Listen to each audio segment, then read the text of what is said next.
Hello സുഹൃത്തുക്കളെ, ഇന്ന് പുതിയൊരു യാത്രയിലേക്ക് പോവുകയാണ്. അതിലെ വിശേഷങ്ങളാണ്. ദുബായിൽ നിന്നും അബുദാബിയിലേക്കുള്ള ഒരു കാർ മാർഗമുള്ള യാത്രയാണ്. വളരെ സൗന്ദര്യവും നിരയൊപ്പിച്ച് വൃക്ഷങ്ങൾ രണ്ട് സൈഡിലും വച്ച് പിടിപ്പിച്ചിട്ടുണ്ട്. വടവൃക്ഷങ്ങളല്ല, ചെറിയ രീതിയിൽ തണലേകുന്ന നല്ല ഭംഗിയുള്ള വൃക്ഷങ്ങൾ നല്ല ഭംഗിയായിട്ട് തന്നെ സൂക്ഷിക്കുന്നു.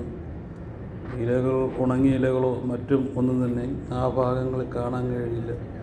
എത്ര സുന്ദരമായി സൂക്ഷിക്കുന്നു. ഓരോ ഭരണാധികാരികളുടെയും കഴിവും സമൃദ്ധിയും അവസരോചിതമായ പ്രവർത്തനങ്ങളുമാണ് ഇത്തരം നല്ല കാര്യങ്ങൾ ഒരു രാജ്യത്ത് സാധിക്കുന്നത്. റോഡുകൾ തന്നെ വളരെ മനോഹരമായിരിക്കുന്നു. എത്ര ശാസ്ത്രീയമായാണ് നവീകരിച്ചിരിക്കുന്നത്. അതിൻ്റെ ക്രമീകരണവും വളരെ ഭംഗിയാണ്. ഒരു രീതിയിലും തടസ്സങ്ങളോ കാര്യങ്ങളോ ഒന്നും ഉണ്ടാക്കാതെ നല്ല രീതിയിലുള്ള ട്രാഫിക് സംവിധാനവും അതിനൊപ്പിച്ച് ഉള്ള യാത്രയും വളരെ ഭംഗിയാണ്. ഓരോ വണ്ടിക്കും അവരുടെ ഏത് ദിശയിലേക്ക് പോകുന്നു അതിലേക്ക് ഓരോ ട്രാക്കുണ്ട്. ആ ട്രാക്കിൽ കയറി പോകുന്ന എനിക്ക് കഴിയുന്നു. അത് വളരെ സംവിധാനത്തോടെ ടെക്നോളജിയുടെ വളർച്ച എന്ന് തന്നെ പറയാം. നല്ല രീതിയിലുള്ള അനുസരണയും ഇത്തരം ഡ്രൈവിംഗ് വിദഗ്ധരും ആ വിദഗ്ധത തന്നെ ഈ ഡ്രൈവിംഗിൽ അവർ കാണിക്കുന്നുണ്ട്. നല്ല രീതിയിൽ ബോധത്തോടെയും ഡ്രൈവിംഗ് എന്താണെന്നുള്ളതും ശരിക്കും സിഗ്നൽ സംവിധാനങ്ങൾ എന്താണെന്നുള്ളതും വ്യക്തമായ ധാരണയോടാണ് അവർ ഓടിക്കുന്നത്. നമ്മുടെ നാട്ടിലെ പോലെ റാഷ് ഡ്രൈവിങ്ങും അല്ലെങ്കിൽ ഡ്രൈവിങ്ങിന് ചെയ്ത് ആര് ചോദിക്കാനുണ്ട് എന്നുള്ള ഒരു രീതിയും അവർക്ക് ഇവിടെ നടപ്പാക്കാൻ കഴിയില്ല. എന്ന് വെച്ചാൽ അത്രയും സ്ട്രിക്റ്റാണ് ഇവിടുത്തെ കാര്യങ്ങൾ. ഇതിനും വേണ്ടി ഞാൻ പറയേണ്ട ആവശ്യമില്ല. എല്ലാവർക്കും ഇവിടുത്തെ ട്രാഫിക് നിയമങ്ങളും കാര്യങ്ങളും അറിയാം. നല്ല രീതിയിലുള്ള മേൽപ്പാലങ്ങളും ഒരു ജംഗ്ഷൻ തന്നെ ഒരിക്കലും ക്രൗഡാവുന്ന രീതിയിലല്ല അവർ ചെയ്യിക്കുന്നത്. വിശാലമായി ഓടിച്ചു പോകുന്ന രീതിയിൽ വളരെ ഫ്രീ ആയിട്ടും സിഗ്നലിൽ തന്നെ കാത്തുകിടക്കേണ്ട വലിയ അവസ്ഥയൊന്നുമില്ല. ഒരു സിഗ്നലിൻ്റെ എത്ര സമയമാണ് അനുവദിച്ചിട്ടുള്ളത് അത്രയും സമയം മാത്രം അവിടെ ആ സിഗ്നൽ കാത്തു കിടന്നാൽ മതിയാകും. അത് കഴിഞ്ഞ് ഓരോ സ്പീഡിനും ഓരോ ട്രാക്ക് ക്രമീകരിച്ചിട്ടുണ്ട്. അതുപോലെ പോകുന്ന ദിശയ്ക്കും ഓരോ ട്രാക്കുണ്ട്. ആ ട്രാക്ക് കയറി പോകണം. അല്ലാതെ വെട്ടിച്ചും ഇടത്തോട്ട് തിരിച്ചും വലത്തോട്ട് തിരിച്ചും അങ്ങനെയൊന്നും ഇവിടെ ഓടിക്കാൻ സാധിക്കുന്നില്ല. വളരെ സുന്ദരമായി തന്നെ ചെയ്തിരിക്കുന്നു. ഇപ്പം നമ്മൾ ഏകദേശം അബുദാബിയിലേക്കാണ് പോയിക്കൊണ്ടിരിക്കുന്നത്. വളരെ നല്ല രീതിയിലുള്ള ക്രമീകരണങ്ങളാണ് ഈ റോഡിൽ ചെയ്തിരിക്കുന്നത്. കാണാൻ തന്നെ വളരെ ഭംഗിയും സ്വച്ഛസുന്ദരവുമായ ഒരു നിർമ്മിതി തന്നെ ഈ റോഡെന്ന് അവകാശപ്പെടാം. അത്രയ്ക്ക് ഭംഗിയായിട്ട് അവർ ഇത് ചെയ്തിരിക്കുന്നു. അത് അവരുടെ ടെക്നോളജിയുടെ വിജയം എന്ന് തന്നെ പറയാം. ആ ദൂരെ കാണുന്നതാണ് അബുദാബി എയർപോർട്ട്. വളരെ ഭംഗിയായിട്ട് തന്നെ ആ എയർപോർട്ട് ഒരുക്കി വച്ചിരിക്കുന്നു. വലിയൊരു എയർപോർട്ട് തന്നെ ആണിത്. വളരെ വിശാലമായ റൺവേകളും അതുപോലെ എയർപോർട്ടിൻ്റെ ഉള്ളിലെ ഭാഗങ്ങളും വളരെ ഭംഗിയായിട്ട് തന്നെ ചെയ്തിട്ടുണ്ട്.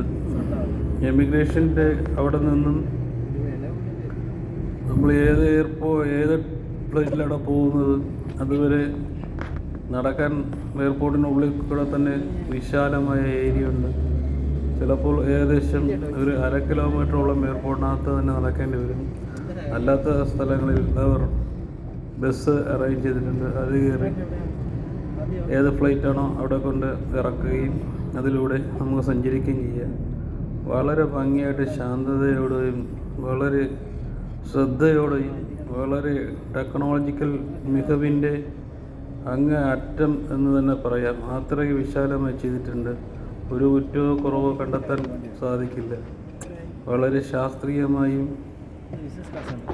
ചെയ്യുന്നു. 100 വർഷം പൊളിച്ച് ചെയ്യുന്നതിനേക്കാളും അല്പം താമസിച്ചാലും അതിനെ ഗംഭീരമായി തന്നെ ചെയ്യാനുള്ള ആർജവം ഉണ്ടാവണം. എപ്പോഴും പൊളിച്ച് റിനോവേഷൻ വർക്കുകൾ നടത്തുന്നതിനേക്കാളും ദീർഘവീക്ഷണത്തോടെ അത് ചെയ്ത് നടപ്പാക്കാനുള്ള ഒരു മികവ് കൂടെ ഉണ്ടാകുന്നു. എപ്പോഴും പൊളിച്ച് ചെയ്യുന്ന അവസരങ്ങളിൽ അതിൽ ലാഭം മുന്നിൽ കണ്ട് പ്രവർത്തിക്കുന്ന കുറേ യൂണിറ്റുകൾ തന്നെ പിന്നിലുണ്ട്. അവർ എപ്പോഴും കുത്തിപ്പൊളിച്ച് വികൃതമാക്കി വീണ്ടും ശരിയാക്കി അവർക്ക് കിട്ടുന്ന ആ ഒരു ലാഭവരുമാനം എങ്ങനെ കൈക്കലാക്കാമെന്ന് ശ്രമിച്ചുകൊണ്ടുള്ള പ്രവർത്തനങ്ങളാണ് അവർ നടപ്പാക്കുന്നത്. ഒരു റോഡ് ടാർ ചെയ്യുന്ന 10-15 ദിവസം അത്രയും വേണ്ടി വരില്ല. ഒരാഴ്ചയ്ക്കുള്ളിൽ തന്നെ വെട്ടിപ്പൊളിച്ച് പൈപ്പ് ലൈൻ ഇടുന്ന ഒരു അവസ്ഥ നമ്മൾ പലപ്പോഴും നമ്മുടെ നാട്ടിൽ കണ്ടിട്ടുള്ളതാണ്. ഇതിന് ഒരു അറുതി വരുത്തുവാൻ എല്ലാ ഭരണാധികാരികളും ശ്രമിക്കേണ്ടത്, രാഷ്ട്രീയക്കാരും ശ്രമിക്കേണ്ടതാണ്. ഒരു നാടിൻ്റെ വികസനം എല്ലാ പൗരന്മാരുടെയും നന്മയും വളർച്ചയും വിളിച്ചോതുന്ന രീതിയിലായിരിക്കും പ്രവർത്തിക്കേണ്ടത്. ആരെയും കുറ്റപ്പെടുത്തുന്ന രീതിയിലുള്ള പറയുന്നത് എല്ലാവർക്കും ഉപകാരപ്പെടണം എന്നുള്ള രീതിയിലാണ് ഞാൻ ഒരു ഉപദേശിക്കുകയോ അല്ലെങ്കിൽ മറ്റുള്ളവരുടെ തെറ്റ് ചൂണ്ടിക്കാണിക്കുകയോ ചെയ്യുന്നതല്ല. സ്വാഭാവികമായി പറഞ്ഞു പോകുന്നതാണ്. ഓരോ രാജ്യത്തും അവരുടെ ആ മികവ് കാണുമ്പോൾ തന്നെ എത്ര ഭംഗിയായിട്ട് തന്നെ ആ രാജ്യത്തെ അവർ സംരക്ഷിക്കുന്നു എന്ന് നോക്കുക. എല്ലാ പൗരന്മാർക്കും അതിൻ്റെ ഉത്തരവാദിത്തമുണ്ട്. എല്ലാ ഭരണാധികാരികൾക്കും അതിൻ്റെ ഉത്തരവാദിത്തമുണ്ട്. ചുമ്മാ ജനങ്ങളുടെ പ്രതിനിധിയായി മറ്റു കാര്യമല്ല. ജനങ്ങൾക്ക് ഉപകാരം ചെയ്യുന്ന കാര്യങ്ങൾ ചെയ്യുവാൻ മുന്നിട്ടിറങ്ങുകയും അതിൽ വളരെയധികം നല്ല രീതിയിൽ പ്രവർത്തിക്കുകയും ചെയ്യുന്ന ഒരുപാട് നല്ല ജനപ്രതിനിധികൾ നമുക്കുണ്ട്. അവർ നല്ല കാര്യങ്ങൾ തന്നെ ചെയ്യുന്നു. വളരെ മോശമായ കുറച്ച് ആൾക്കാർ മറ്റു നല്ല പ്രതിനിധികളുടെയും പ്രവർത്തനത്തെ മറ്റുള്ളവർക്ക് മാതൃകയാക്കാൻ കഴിയാത്ത രീതിയിലാണ് അവർ പ്രവർത്തിക്കുന്നത്. അത് വളരെ ചുരുങ്ങിയ പ്രതിനിധികളിൽ നിന്നുണ്ടാവുന്ന അവജ്ഞയാണ്, അല്ലെങ്കിൽ അവരുടെ ബോധക്കേട് കൊണ്ടുണ്ടാക്കുന്ന പ്രവൃത്തിയാണ്. എത്രയോ നല്ല കെട്ടിടങ്ങളും സമുച്ചയങ്ങളും അതിലൂടെയുള്ള റോഡും ഇതെല്ലാം ദുബായ് എന്ന ഒരു രാജ്യത്തിൻ്റെ ഭാഗമായി തന്നെ നമുക്ക് കാണാൻ സാധിക്കും. എത്രത്തോളം നല്ല രീതിയിലുള്ള സംവിധാനങ്ങളാണ് അവർ ചെയ്തിരിക്കുന്നത്. ഒരുപാട് ഞാൻ ഇത് വിവർത്തനം നീട്ടുന്നില്ല.